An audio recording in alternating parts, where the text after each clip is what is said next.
Hi, എല്ലാവർക്കും എൻ്റെ YouTube ചാനലിലേക്ക് സ്വാഗതം. ഇന്ന് ഞാൻ പറയാൻ പോകുന്നത് ദ ബോയ്സ് സീസൺ 5 എപ്പിസോഡ് 7ൻ്റെ റിവ്യൂ ആണ്. സോ സീസൺ 6ൻ്റെ ലാസ്റ്റ് ചോരക്കളി എന്ന എപ്പിസോഡിന് ശേഷം സീസൺ 7 ഇപ്പോൾ വന്നു കഴിഞ്ഞു. എല്ലാവരും കണ്ടതിന് ശേഷം മാത്രം ഇത് കാണുക, കാരണം ഞാൻ മേജർ സ്പോയിലേഴ്സ് പറയുന്നതായിരിക്കും. കഥയിലെ മെയിൻ കാര്യങ്ങൾ ഞാൻ പറയുന്നതായിരിക്കും. സോ ഡെഫിനറ്റ്ലി നിങ്ങൾ എപ്പിസോഡ് 7 കണ്ടതിന് ശേഷം ഇത് വന്ന് കാണുക. ഓഫ് കോഴ്സ് നിങ്ങളിത് കണ്ടതിന് ശേഷമായിരിക്കും മിക്കവാറും കാണുന്നത്, എന്നാലും ഞാൻ പറഞ്ഞെന്നുള്ളൂ. സോ ഈ ഒരു എപ്പിസോഡിൽ ഞാൻ പ്രതീക്ഷിച്ച ഒരു എപ്പിസോഡായിരുന്നില്ല, പക്ഷേ ആക്ച്വലി ഇപ്പോൾ എപ്പിസോഡായിട്ട് വന്നത്. കാരണം ഹോംലാൻഡർ ഇമോർട്ടലായി, അപ്പോൾ ഇനി എന്തും സംഭവിക്കാം.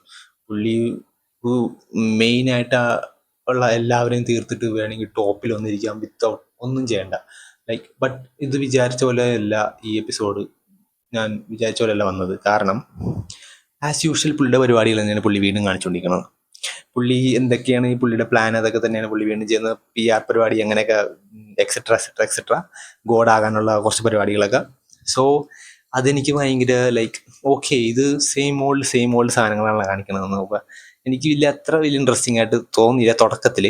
പിന്നെ ഓഫ് കോഴ്സ് ജെൻവിയിലെ പിള്ളേർ വന്ന്, ജെൻവി ഞാൻ ആക്ച്വലി 3 എപ്പിസോഡ് കണ്ടിട്ടുള്ളൂ. എനിക്കത്ര ഇൻട്രസ്റ്റിംഗ് ആയിട്ട് തോന്നിയില്ല. അത് കാരണം ഞാൻ ജെൻവി കുറച്ച് പോസ് ചെയ്ത് വെച്ചേക്കാണ്. ഓഫ് കോഴ്സ് നീ എന്തായാലും കണ്ട് തീർക്കണം ജെൻവി, എന്നാലേ ഇതിനൊരു കംപ്ലീഷൻ ആവുള്ളൂ. ഇതിപ്പോൾ തീരാറായി ബോയ്സ്. സോ ജെൻവിയിൽ അവരുടെ ഇപ്പോഴത്തെ അവസ്ഥ, നമ്മുടെ മെയിൻ 2 പിള്ളേരുടെ അവരുടെ അവസ്ഥ എന്തായാലും കാണിച്ചു തന്നിട്ടുണ്ട്. അതൊരു ചെറിയ സ്പോയിലർ അല്ല, എന്നാലും ആ ഒരു സംഭവത്തിന് ഒരിക്കലും സ്പോയിലർ ചെയ്യാതെ തന്നെ ഇവർ ആ പിള്ളേരും കൊണ്ടുവന്നിട്ടുണ്ട്. ബട്ട് അടുത്ത എപ്പിസോഡിനെങ്കിലും മുമ്പേ എനിക്ക് ജെൻവി കണ്ട് തീർക്കണം. അടുത്ത എപ്പിസോഡിന് അടുത്ത ആഴ്ചയിലേ വരുള്ളൂ. സോ ഓഫ് കോഴ്സ് പിന്നെ ആ പിള്ളേർക്ക് നമ്മുടെ സ്റ്റാർലൈറ്റിന് എന്താണ് തോന്നുന്നത്, അവർ ഈ സ്റ്റാർലൈറ്റിനെ എങ്ങനെയാണ് കാണുന്നുള്ളത് തുടക്കത്തിൽ അവർ നമുക്ക് കാണിച്ചു തന്നിട്ടുണ്ടായിരുന്നു. അപ്പം ശരിക്കും നമ്മൾ ഈ ഒരു ബോയ്സ് എന്ന് പറഞ്ഞ സംഭവം തന്നെ തുടങ്ങുന്നത് തന്നെ ഈ സ്റ്റാർലൈറ്റിൽ നിന്ന് തന്നെയാണ്. സ്റ്റാർലൈറ്റിൻ്റെ എനിക്ക് ഈ സൂപ്പർ ഹീറോസിനെ പോലെ എനിക്കും ഇവരെയൊക്കെ കണ്ടതിന് ശേഷം എനിക്ക് നമ്മൾ വലിയ ഇഷ്ടമുള്ള സിനിമ കണ്ടതിന് ശേഷം എനിക്കും ഇതേപോലെ ആകണം, അങ്ങനെയൊക്കെ ട്രെയിൻ ചെയ്ത് ഫൈനലി ആ ഒരു പൊസിഷനിലെത്തുമ്പോൾ അവരെ കാണുമ്പോൾ നെവർ മീറ്റ് യുവർ ഹീറോസ് എന്ന് പറയില്ലേ, ആ ഒരു സംഭവമാണ് സ്റ്റാർലൈറ്റ് സംഭവിച്ചത്. അപ്പം വളരെ ജെന്യുവനായിട്ട് നെയ്വായിട്ടുള്ള പെണ്ണായിരുന്നു ആ പെണ്ണ്. അപ്പോൾ ആ പെണ്ണ് പറ്റിയൊരു അധപ്പതനം ഇവിടെ വന്നതിന് ശേഷം ജീവിതം മാറിയത്, ഇതൊക്കെ നമ്മൾ കണ്ടതാണ്. സോ ആ ഒരു ഡയലോഗ് പറഞ്ഞപ്പോൾ ആ പെണ്ണ് പാസ്റ്റിലേക്ക് പോയി. ഞാൻ എങ്ങനെയായിരുന്നു, എത്ര നല്ലതായിരുന്നു, എന്നിട്ട് ഈ ഒരു ലോകത്തിൽ ജീവിച്ചതിന് ശേഷം എത്ര മോശമായി മാറി എന്നുള്ളത് ആ ഒരു മോമെന്റ്സിൽ, ആ ഒരു ചെറിയ ഫ്ലാഷ് പോലെ പുള്ളിക്കാരുടെ മനസ്സിൽ പോയിട്ടുണ്ടായിരുന്നു. അതൊരു വളരെ നല്ല മോമെന്റ് ആയിരുന്നു. അത് എനിക്ക് തോന്നുന്നു സ്റ്റാർലൈറ്റിന്റെ ഈ ഒരു ഇതുവരെ വന്ന എപ്പിസോഡുകളിൽ കുറച്ചൊരു റിലേറ്റബിൾ ആയിട്ടും ഒരു കുറച്ച് ടച്ചി ആയിട്ടുള്ള ഇമോഷണൽ ആയിട്ടുള്ള മോമെന്റ് ആയിരുന്നു. അതെനിക്ക് ഡെഫിനറ്റ്ലി വർക്കായി. പിന്നെ അതിന് ശേഷം ഓഫ് കോഴ്സ് ഈ ബുച്ചറിന്റെ ഒരു പെപ് ടോക്ക് ഉണ്ട്, അത് അടിപൊളിയായിരുന്നു. കാരണം ഹ്യൂയി ഫൈനൽ പറയാണ്, നമ്മ തോറ്റു, നമ്മളെ കൊണ്ട് ഇത് പറ്റില്ല, ഇതെന്തായാലും അവസാനിച്ച് ഹോംലാൻഡറിന് കിട്ടാനുള്ളതെല്ലാം കിട്ടി, ഇനി നമുക്ക് ഒരു വഴിയില്ല രക്ഷപ്പെടാനും ജയിക്കാനും. അപ്പോൾ ബുച്ചർ ശരിക്കും അയാളുടെ ജീവിതം തീരുന്ന രീതിയിലുള്ള ഡയലോഗാണ് ശരിക്കും ഹ്യൂയി പറഞ്ഞത്. നീ തോറ്റുപോയി എന്നുള്ളൊരു ഡയലോഗാണ് ശരിക്കും ഹ്യൂയി പറഞ്ഞത്. എന്നിട്ടും ബുച്ചർ പുള്ളിയുടെ ഒരു പോസിറ്റീവ് മൈൻഡ് സെറ്റ്, പുള്ളിയുടെ മൈൻഡ് സെറ്റ് ആ ഒരു സീനിൽ തന്നെ അത് എഴുതി കാണിച്ചെന്നു. ഏതൊരു പാട്ടുകാരിയുടെ ഒരു ഒരു ഉപമ പറഞ്ഞിട്ട് പുള്ളിക്കാരൻ പറഞ്ഞ് കഴിഞ്ഞ് എനിക്ക് പറയാനുള്ളതൊക്കെ പുള്ളി ആ ഒരു രീതിയിൽ പുള്ളി പറഞ്ഞു, ഞാൻ അവസാനം വരെയും പോകും, എന്ത് സംഭവിച്ചാലും ഞാൻ ഇവന്മാരെയൊക്കെ തീർത്തിട്ടേ ഇവിടെ നിന്ന് പോകും എന്നുള്ള ഒരു മൈൻഡ് സെറ്റ്, ആ ഒരൊറ്റ ഒരു ഗോൾ കൊണ്ട് സ്വന്തം ലൈഫ് ഡെഡിക്കേറ്റ് ചെയ്ത് ഈ ഒരു ക്യാരക്ടർ റിയലി വളരെ ഫോക്കസ്ഡ് ആയിട്ടുള്ള ആളാണ് എൻ്റെ വർക്കിൽ. എന്നിട്ട് അതിനത് വളരെ റിയൽ ആയിട്ട് തന്നെ പറയാണ്, ഞാൻ എന്ത് ചെയ്താലും ഇതാണ് എൻ്റെ ജീവിതം, ഇതാണ് എൻ്റെ ലൈഫ്, ഇതാണ് എൻ്റെ എയിം. അത് പുള്ളി എന്ത് സംഭവിച്ചാലും പുള്ളി അത് നിറവേറ്റും എന്നുള്ള രീതിയിലുള്ള ചെറുതായിട്ടൊന്ന് സൂചിപ്പിച്ചിട്ടുണ്ട്. അത് പുള്ളി എന്ത് സാക്രിഫൈസ് ചെയ്താണെങ്കിലും അതിനി വരാൻ പോകുന്ന കുറച്ച് മൊമെന്റ്സിലും കാണിക്കുന്നുണ്ട്. സാക്രിഫൈസ് ചെയ്താണെങ്കിലും പുള്ളി അത് നടത്തിയിരിക്കും എന്നുള്ളത് അതൊരു പിൻ പോയിന്റ് ഇട്ട് പുള്ളി കാണിച്ചിട്ടുണ്ട്. പിന്നെ സൈക്കിക്സിന്റെ സംഭവം അത് ശരിക്കും കുറച്ച് പേടിക്കേണ്ട ഒരു സാധനം തന്നെയായിരുന്നു. ഈ ഒരു എപ്പിസോഡിൽ കുറെ പേടിക്കുന്ന സീൻ സംഭവിച്ചു, കാരണം ആ പ്രസിഡന്റിനെ കൊല്ലുന്നത് അത് ശരിക്കും ഞാൻ പേടിച്ചുപോയി.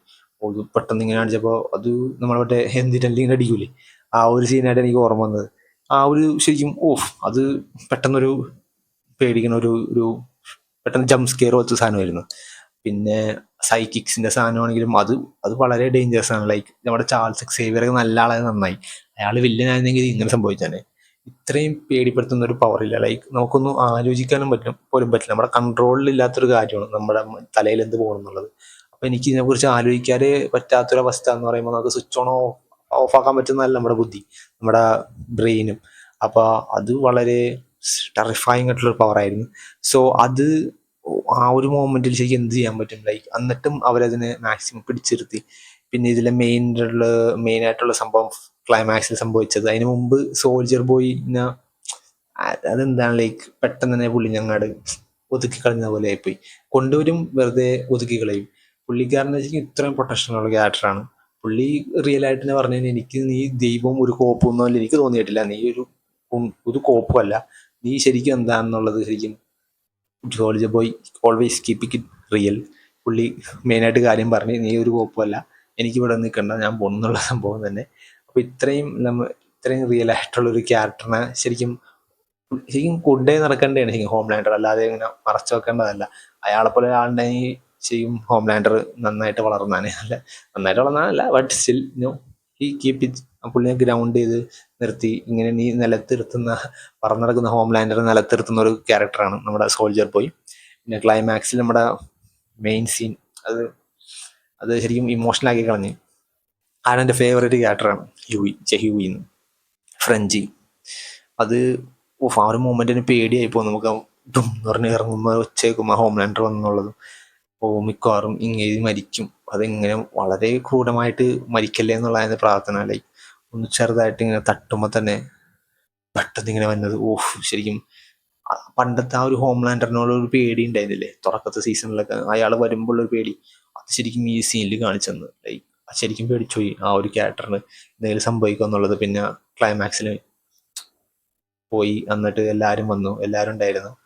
അത് വളരെ ഇമോഷണലായി. ഞാൻ തലയിൽ കൈ വെച്ച് ഇങ്ങനെ നിന്നാണ് ഞാൻ കണ്ടുകൊണ്ടിരുന്നത്. എനിക്ക് അത്രയും ഇമോഷണലായിട്ടും വളരെ ഷോക്കിംഗ് ആയിട്ടും തോന്നി. അഫ്കോഴ്സ് ഫൈനലായിട്ട് അവസാനിക്കുകയാണ് ഈ സീരീസ്. മെയിൻ ക്യാരക്ടേഴ്സൊക്കെ മരിച്ചു തുടങ്ങും. അതുപോലെ തന്നെ ഫ്രഞ്ചിന് ഉണ്ടായിരുന്നു പാവം. വളരെ നല്ല ക്യാരക്ടറായിരുന്നു, എനിക്ക് ഇഷ്ടപ്പെട്ട ക്യാരക്ടറായിരുന്നു, എൻ്റെ ഫേവറേറ്റ് ആയിരുന്നു. So good bye ഫ്രഞ്ചി. ഇനി ആ ഒരു ക്യാരക്ടറിൻ്റെ ആ ഒരു അടിപൊളി ഒരു പേഴ്സണാലിറ്റി എനിക്ക് കാണാൻ പറ്റില്ല. So thank you Boys for the good episode. And climax മിക്കവാറും അടുത്ത എപ്പിസോഡായിരിക്കും. So thank you for watching this video. French മരിച്ചതിന് ശേഷം പിന്നെ ഒരു മൂഡില്ല പറയാൻ. So thank you for watching.